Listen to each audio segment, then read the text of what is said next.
Bienvenidos, mi nombre es Carlos Castro. Vamos a ver cómo se pueden realizar pronósticos de volatilidad utilizando los modelos clásicos de la familia Garch con datos diarios, pero también estimadores de volatilidad realizada. La volatilidad es un elemento muy importante, sobre todo en finanzas, a nivel de cuantificación de riesgos. Sin embargo, el gran desafío es que la volatilidad no es directamente observable.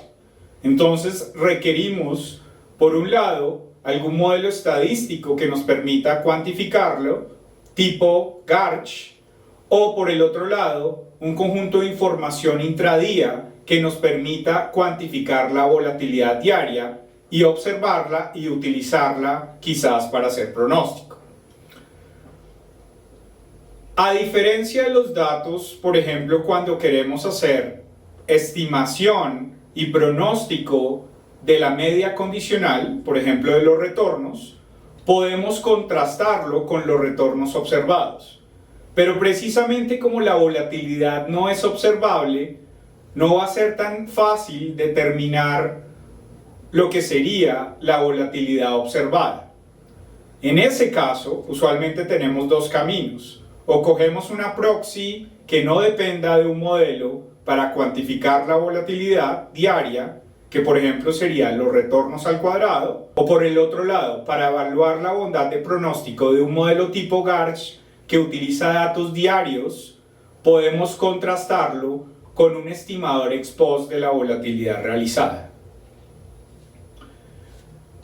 Ya existe una gran cantidad de literatura que evalúa la capacidad predictiva de los modelos de volatilidad. Y la buena noticia es que, a diferencia de la media condicional, la volatilidad es bastante predecible y uno puede construir modelos que son relativamente estables a lo largo del tiempo para pronosticar la volatilidad. Y la otra buena noticia es que estos modelos suelen ser sencillos en términos de su especificación.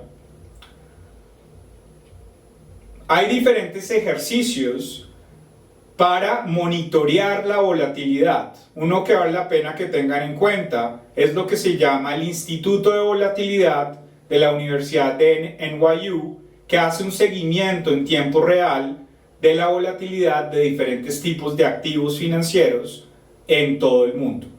¿Cómo hacemos el pronóstico a partir de un modelo Garch? Vamos a utilizar un modelo Garch 1.1, en donde tenemos acá primero una ecuación que nos relaciona los retornos, que en este caso están denominados por Y de t, con una serie de variables explicativas en el pasado, X de t. Queremos estimar lo que sería la volatilidad del proceso YT, o la volatilidad de los retornos. En esta primera ecuación, al final tenemos esos residuos. Esos residuos son lo que van a representar este modelo heterocedástico puro. Y ese modelo heterocedástico puro, como vimos anteriormente, nos dice que relaciona estos residuos a estos errores epsilon, que son estandarizados, es decir, tiene media 0 y varianza 1, pero están multiplicados por ese proceso de la volatilidad. Y este proceso de volatilidad, sigma al cuadrado, en este caso va a estar determinado por un modelo Garch 1.1, que vimos anteriormente que el proceso de la volatilidad es función de esos residuos al cuadrado pasados, donde recuerden que esos residuos están asociados a la ecuación de la media condicional de los retornos, pero también este modelo auxiliar está determinado por el proceso de volatilidad pasada. Si calculamos la varianza de Y de t, que representan los retornos, la varianza condicional a la información pasada, o a esa filtración de información pasada, aquí vamos a ver que la varianza únicamente va a ser función de ese término residual B de t. Todo lo demás no estocástico y por lo tanto su varianza es igual a 0. Ahora, utilizando esta ecuación del modelo heterocedástico puro, vemos que esta ecuación queda representada como sigma cuadrado de t, representando el proceso de volatilidad, por la varianza de epsilon t. Pero recuerden que la varianza de epsilon t por definición es igual a 1. Por lo tanto, vemos que la varianza condicional del proceso de retornos va a estar dada específicamente por el proceso de volatilidad determinado por la ecuación auxiliar. Después de hacer la estimación de los parámetros alfa 0, alfa 1 y beta 1, esa estimación lo vamos a hacer con la información hasta t-1. Vamos a poder generar pronósticos un periodo adelante del proceso de volatilidad. Esta es la última expresión que tenemos acá, que nos permite utilizar esos parámetros estimados y la información en el presente para pronosticar lo que sería la volatilidad en el siguiente periodo. ¿Qué tan bueno es este modelo Garch 1.1 para hacer pronósticos versus un modelo mucho más general, por ejemplo como un Garch PQ, donde tengamos más rezagos de los retornos al cuadrado o más rezagos del mismo proceso de volatilidad? Hay un artículo muy clásico del 2005 de Hansen y Lund que plantea esta pregunta, y lo que encuentra es que utilizando información diaria, en realidad este modelo es bastante bueno para hacer pronóstico. Muestra que este modelo Garch 1.1 es superior o igual en hacer pronóstico comparativamente con otros modelos o otras extensiones del modelo tipo Garch. Por ejemplo, la familia de modelos Garch asimétricos, que pueden ser muy buenos para capturar estos hechos estilizados del proceso de volatilidad, pero en realidad no aportan mucho en el objetivo de realizar algún pronóstico. Aquí tenemos una tabla que considera toda la familia de modelos de volatilidad dentro de este contexto Garch y los modelos de volatilidad con elementos asimétricos que se comparan con el modelo Garch 1.1 con el objetivo de pronóstico. Tenemos una gran cantidad de modelos que además, algunos de los cuales son más complejos de estimar computacionalmente que el modelo Garch 1.1. Sin embargo, lo que muestra el resultado de este artículo es que no hay una ganancia de utilizar estos modelos más complejos en el contexto de realización de pronósticos. También tenemos un artículo que evalúa la bondad de pronósticos de nuevo de los modelos tipo Garch en el contexto de cuantificación de riesgos. Y lo hacen con un conjunto de información que coge la información previa y posterior a la crisis financiera del 2008 y 2007 en Estados Unidos. Y por lo tanto la pregunta de investigación también está orientada a si dada esa crisis hay una pérdida de predictibilidad del proceso de volatilidad utilizando estos modelos clásicos. En general, lo que encuentran es que la capacidad de pronósticos de este tipo de modelos es bastante estable a lo largo del tiempo. Muestran además que hay un modelo asimétrico, que es lo que se conoce como el Threshold Garch, que es el que tiene el mejor desempeño utilizando esta muestra. Y además comparan los diferentes modelos y no encuentran unas grandes diferencias de utilizar modelos más complejos.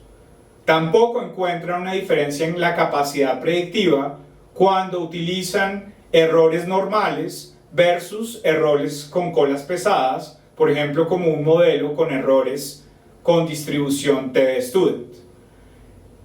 Por último, también muestran que un filtro EUMA para volatilidad también tiene buenos resultados. ¿Cómo se hace la evaluación de pronóstico en un contexto de modelos de volatilidad? Existe la evaluación de pronósticos utilizando la métrica de función de pérdida cuadrática que tenemos aquí abajo, que se llama el Mean Square Error, que va a considerar la diferencia entre la volatilidad observable y la volatilidad pronosticada y calcula la magnitud. Esa es la función de pérdida clásica en un ejercicio de pronóstico. Sin embargo, para modelos de volatilidad se muestra que hay otro tipo de función de pérdida que se comporta mucho mejor, que es lo que se conoce como la función de pérdida QL. Entonces, esta función de pérdida QL es la que se recomienda para la evaluación de pronósticos de volatilidad. Por último, recuerden que una de las grandes dificultades para evaluar un pronóstico de volatilidad es precisamente que la volatilidad no es observable.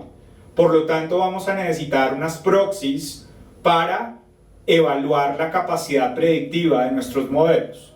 Usualmente se utiliza los retornos diarios al cuadrado, ex post, y también la volatilidad realizada como proxy para evaluar la capacidad predictiva utilizando modelos con datos diarios. También tenemos la posibilidad de utilizar modelos de volatilidad realizada para hacer pronóstico diario de la volatilidad.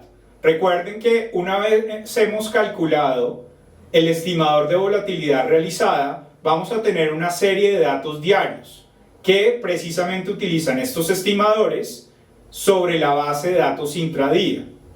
Pero entonces ahora podemos definir un modelo autorregresivo de volatilidad realizada. Esto es lo que se conoce como un modelo HAR-B, que lo que nos dice es que la volatilidad realizada de hoy es función de la volatilidad realizada de ayer, y además Corsi introduce un modelo que introduce la volatilidad realizada de una semana antes y la volatilidad realizada de hace un mes, donde la volatilidad realizada de hace una semana va a estar representada por este elemento volatilidad realizada T-5, que coge la magnitud a través de un promedio de lo que sería la volatilidad realizada en los últimos 5 días. Como aquí tenemos días hábiles, esos últimos 5 días van a representar el efecto semanal.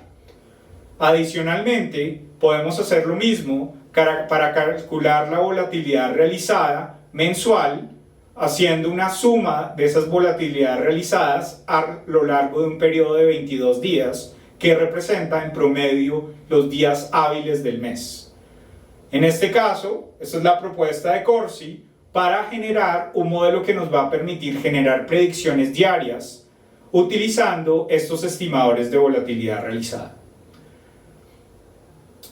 De manera similar a la utilización de modelos de volatilidad realizada, también se puede complementar estos modelos con los elementos de salto. Entonces, esta es una extensión del modelo de Corsi que no solo introduce la variación continua del proceso, que viene siendo este estimador robusto de la volatilidad realizada, más lo que sería el cálculo de los saltos, que recuerden que considera el estimador clásico más el estimador robusto, que puede ser el estimador Bipower. Esto nos permite calcular el componente de variación continua puro, que aquí lo llamamos CB, más el componente de saltos. Y por lo tanto vamos de nuevo a determinar que la volatilidad presente va a estar determinada por la volatilidad de un día anterior, la volatilidad de una semana, la volatilidad de un mes, más los saltos del día anterior, más los saltos de hace una semana, más los saltos de un mes. En el espíritu similar al modelo de Corsi, todos estos elementos de la volatilidad o los saltos de una semana o un mes van a estar cuantificados como un promedio de los estimadores diarios para cada una de estas variables. Adicionalmente, también podemos combinar los modelos de volatilidad realizada con los modelos clásicos tipo Garch de estimación de volatilidad con datos diarios. Por ejemplo, aquí tenemos lo que se conoce como un Realized Garch 1.1, que me permite estimar el proceso de volatilidad de un proceso tipo Garch, pero introduciendo también como variables explicativas la volatilidad realizada del día anterior. En este caso, tenemos una versión que no solo introduce la volatilidad realizada, sino que además introduce un modelo asimétrico que va a capturar, recuerden estos efectos asimétricos relacionados a cómo cambia la volatilidad cuando los retornos son negativos o positivos. Entonces, este modelo representa una utilización híbrida de los modelos clásicos de predicción de volatilidad de la familia Garch, más los modelos más recientes que utilizan la información intradía para cuantificar la volatilidad diaria.